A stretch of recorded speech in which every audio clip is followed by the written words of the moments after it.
everybody, and welcome back to the Decan Walk videos. This is Pisces One.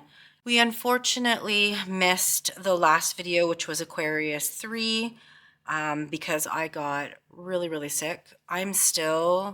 It's been almost, it's 2.5 weeks now, and I'm still not feeling the greatest.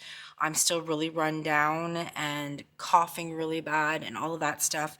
So these videos, this video in particular, maybe the next couple, I don't know, hopefully I'm feeling better by then, but this video will be a little on the shorter side because if I get talking too much, I just start hacking my brains out, and it's not a pretty picture.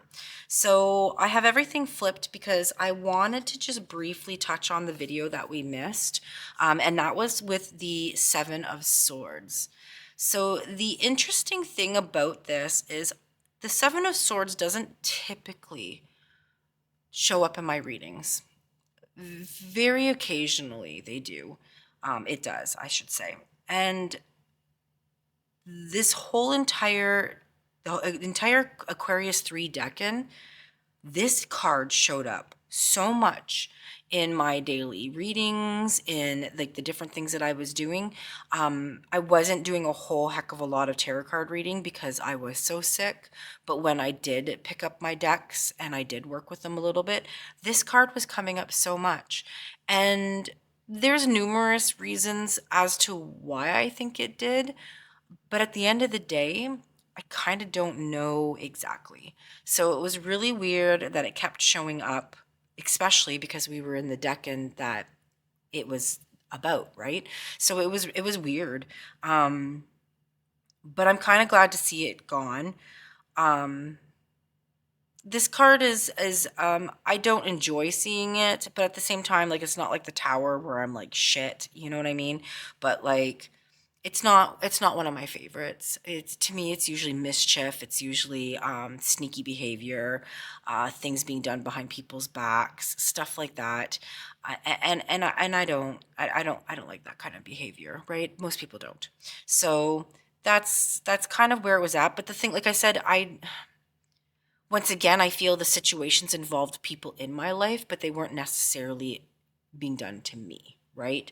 So it was really strange how it just kept showing up because, like I said, I usually don't typically see this card, not too often, anyways. Okay, so with all that aside, let's flip all these cards. Let's start fresh with Pisces One. There's only 2 more videos left. I think this is the end of the road, right? Like, we've got Pisces One, Pisces 2, and Pisces 3, and then our Decan walk is done. It has been an entire year, which is insane. And I was hoping to finish strong, but apparently not. I've had a couple hiccups where I haven't been able to do videos for various reasons, but this last one was definitely a doozy. I feel like this was the sickest I've ever been in my life, and I'm not a person that gets sick. I take really good care of myself. And for me to be as sick as I was quite a reality check for me because I don't get sick. And this was a serious illness, and it really caught me off guard. All right, let's get in here and let's talk about what we have happening here.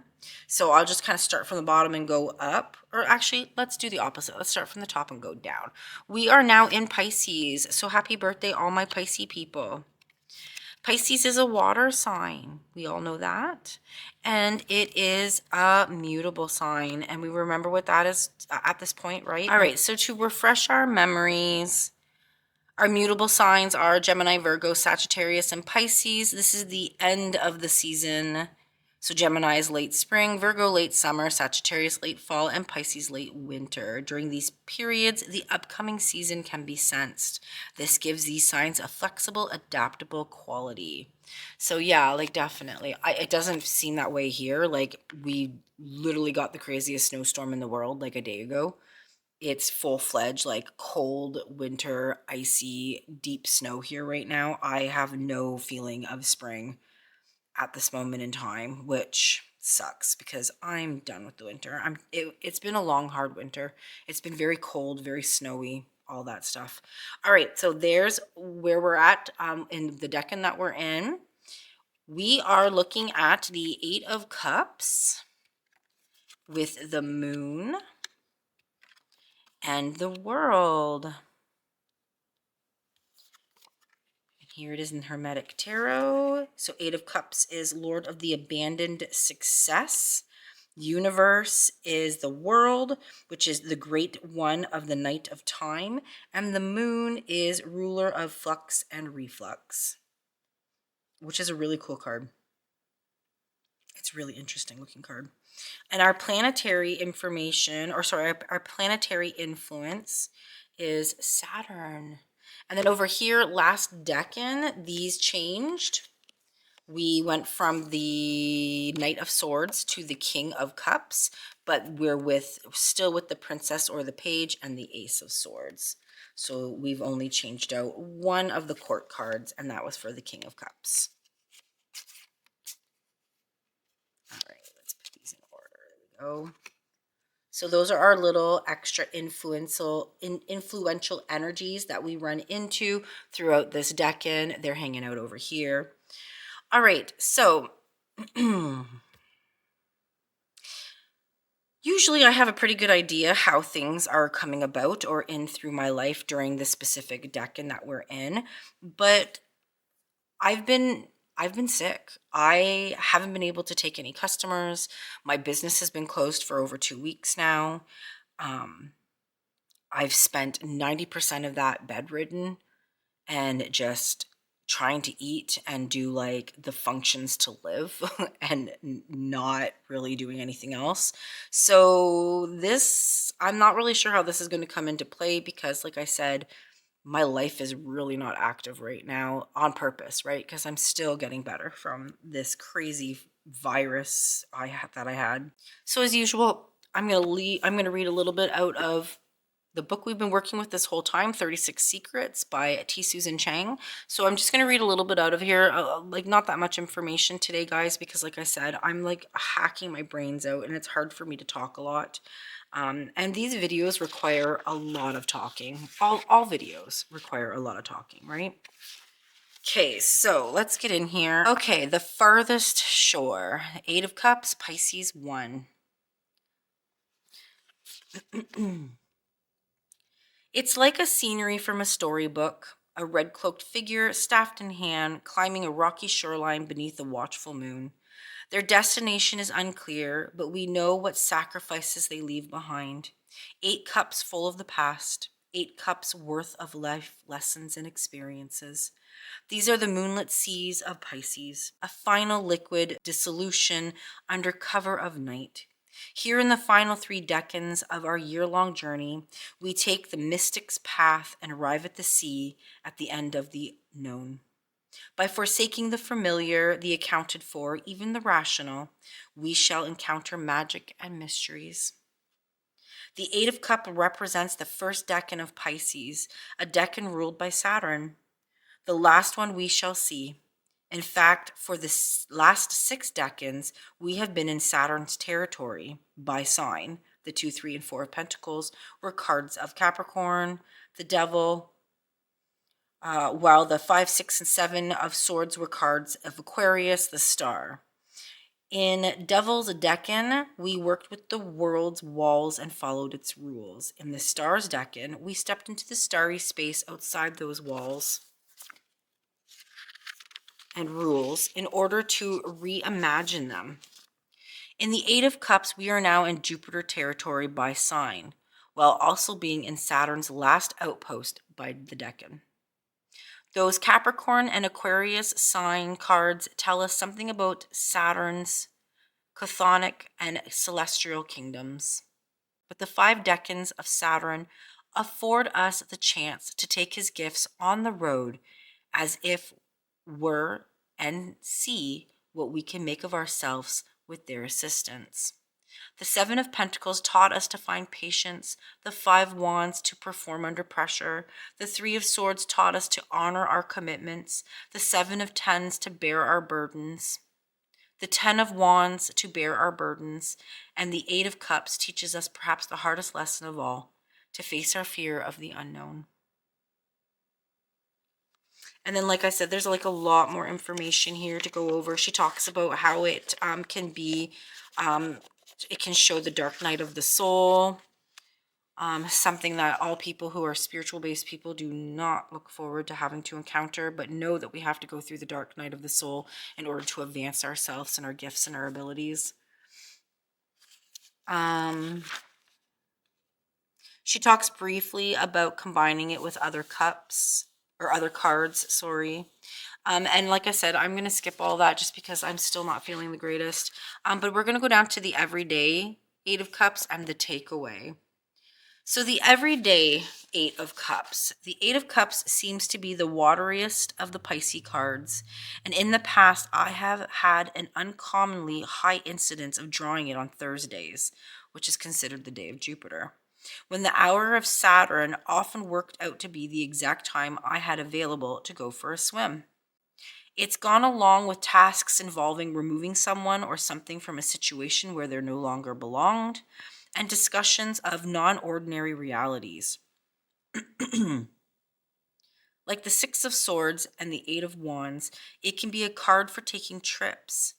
Many times it has turned up during organizing and cleaning chores, which I find especially emotionally taxing when there's sentimental items that have to be let go of. It's the card I drew the day of the 2020 election.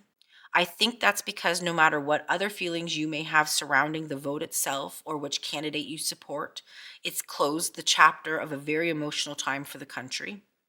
In one very specific and weird instance, it turned up the day I went to get a retina check in my left eye and ended up undergoing laser surgery. And she talks about how the eclipses equal eye afflictions and then the moon equals the left eye. This occurred right after the Great American Eclipse opposed my natal moon to the degree. In readings, I have found it's one of those cards clients greet with a sigh of recognition. It usually turns up when folks are truly, deeply, profoundly ready to walk. And then the takeaway from that is a little like the Five of Pentacles, the Eight of Cups can be a place of great uncertainty and doubt. This is only a problem if you're committed to following the plan at all costs. If you can, take a step back, leave behind the Eight of Cups worth of past assumptions. Imagine that you are floating in the sea of a whole universe as your problems, whatever it is, diminish to tiny point and then pop, extinguish themselves. In the darkness, let go of the fear that anything could happen and open up to the wonder and awe, indeed, that anything can happen. So really quite an interesting thing.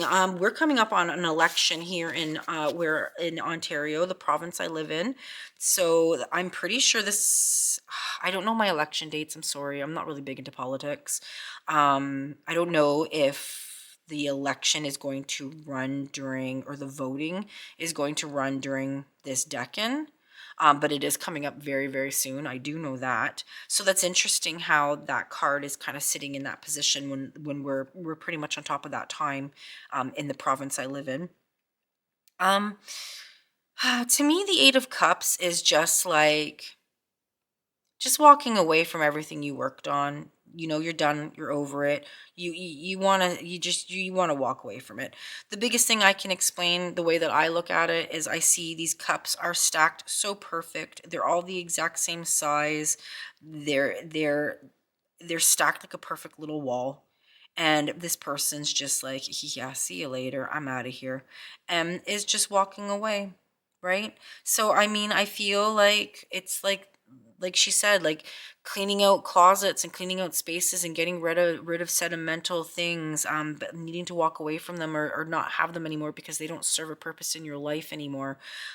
Maybe people and situations, right? There might be people that need to be removed from our lives. There might be situations that need to be addressed and remedied, right? So I kind of feel like I already kind of know where this is going for people in my life and kind of in my own life. So I can see how this is coming into play this Decan for me. Sorry, I didn't go into more in depth with the book, but I'm just about out of time of being able to talk. Let's talk about this stuff up here, and I'm going to try to read these guys down here. All right, so We know Pisces, but we'll read about Pisces because we've read about all the others. So Pisces is a water sign. Its modality is mutable. Its planetary ruler is Neptune. The symbol is the two fishes. It rules the 12th house. Pisces is a mystic, poet, artist, musician, and the psychic. Dreams and imaginations fill the world of this Neptune sign. Like an ocean wave, it ascends, descends, and then transcends by letting go. And then it's got bright side of the sign, shadowy side of the sign, which I like that she does that, and I like how she words that. We've already read about our mutable. We know what that's all about. And let's talk about water. Water. So our water signs are Cancer, Scorpio, and Pisces. Water is the emotional and intuitive side of life. It governs the realms of feelings and sensitivities. It flows with poetic sensibility. Empaths and compassion are its qualities. Due to its receptivity, it's introspective, reflective, and gentle. Beautiful. I am a Pisces myself. I am a Pisces sun, but I'm a Virgo moon. So even though I am a Pisces, if you met me, you wouldn't think that I'm a Pisces. I'm much more of a Virgo energy. But I do have a lot of wonderful Pisces qualities in my being, right? So I'm thankful for that. All right, let's look at, I guess we should have read Saturn. Hold on, let's read about Saturn. I'm a little out of it. It's weird to come out of being sick for such a long time. It feels like you're in a whole completely different world. All right. Saturn teaches discipline. It creates limitations in order to grow. It is a strict parent offering great reward for a job well done. Responsibility, maturity, dedication, perseverance, and structures are among its features.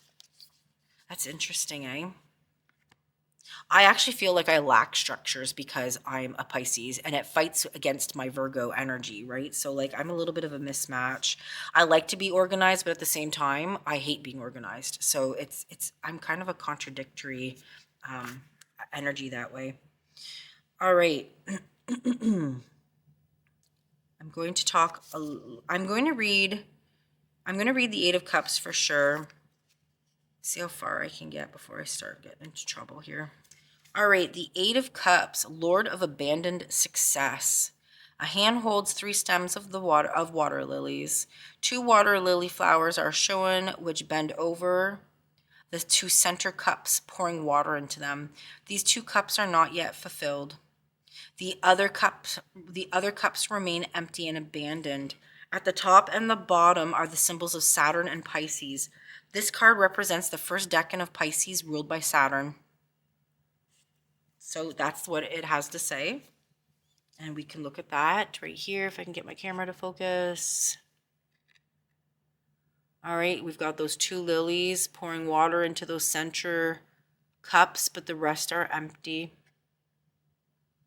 And it says they're not full or they're not like filled up, but those look to be pretty full cups to me. I don't know. That's weird. But yeah, so that's the 8 of Cups for the Hermetic Tarot. And then let's see the moon. The moon, ruler of flux and reflux. The sign of Pisces at the upper portion of the card is shown by the new full moon. Emanating from the moons are 16 principal and 16 secondary rays, totaling 32, the number of paths. 4 golden yods fall like drops of water from the moon, showing its power over the flux of the world. The 2 towers represent the gateway of resurrection. The towers are guarded by dogs, the jackals of the Egyptian Anubis, witnesses to the disruption and anxiety. The dark waters of the night appear below, casting in turmoil by the compelling influences of the moon, suggesting the dark paths of toil and effort.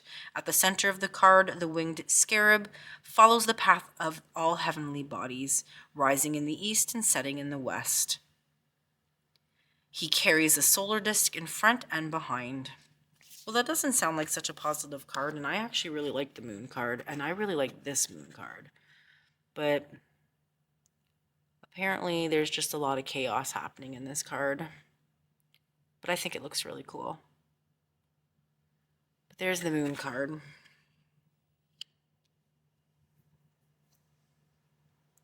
Which is so different from the Rider-Waite, right? Other than we have the two dogs, the two dogs, the two towers, the two towers.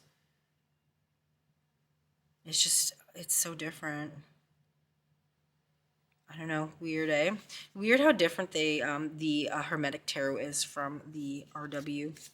And then the World.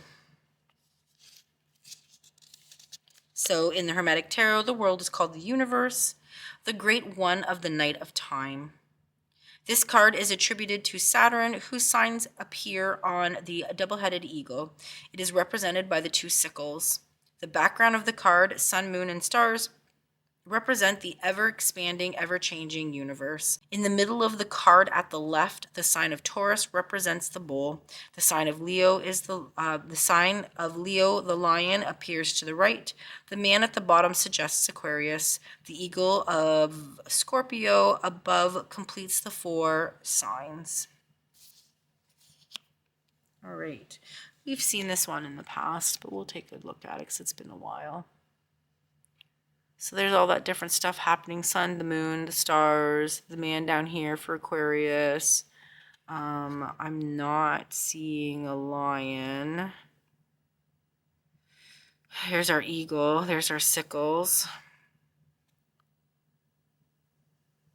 I guess maybe they're just saying like the signs for Leo. I'm not sure. But yeah, so there's the universe. And then we'll read about the King of Cups because he's new to us. So Prince of the Chariot of Waters. I'm going to be able to get through all of this, which is good. I was hoping I could. Might have to take a nap after, though. Okay, the King of Cups. Prince of the Chariot of Waters, the airy part of water. A crowned and winged figure is seated in a chariot drawn by an eagle. Beneath the chariot is a calm lake. The armor of the kingly figure is decorated with feathers. In his right hand he holds a drooping lotus, and in the other a cup charged with the sigils of the scales of Libra. A snake hovers in front of the man, and an eagle with outstretched wings is posed overhead. All right. So weird. Like, why is there a snake just like hovering in front of him? So weird. There we go. There's the King of Cups in the Hermetic Tarot. An interesting depiction. And he's like staring that snake like right in the face. It's different, eh? All right. So once again, like I said, these are like the attitudes, the personalities, the energies that are going to come forward during this Decan that we can kind of tap into for extra resources. But yeah, so that's pretty much where we're at. This is, like I said, going to be, it's going to be interesting. I'm really interested to see how this is going to come forward. Like I said, I'm not very active with being sick, but that doesn't mean anything. I swear to God, I live in the middle of nowhere and trouble still finds me. Somehow, some which way or another, who knows. All right, so this Decan takes place from February 20th to March 1st. And then our next video will be March 2nd, where we look at the 9 of Cups. But for now, we're in the Pisces One, and we are dealing with the 8 of Cups. So we'll see how that goes. I'll see you guys on the next video, which I said is March 2nd. And that will be our second last video. And then after that will be our final one. And then at that point, we've completed an entire Decan walk, which is crazy. It went by so fast, to tell you the truth. Yeah. But anyways, well, hopefully this Decan's good for you. Thanks for watching. My apologies for being sick and missing the last one. Hopefully we can finish out the next 2 videos and complete our Decan walk the way that we have this whole entire year. And I don't foresee any more issues, but you never know, right? I'll see you guys on the next one. Thanks for watching.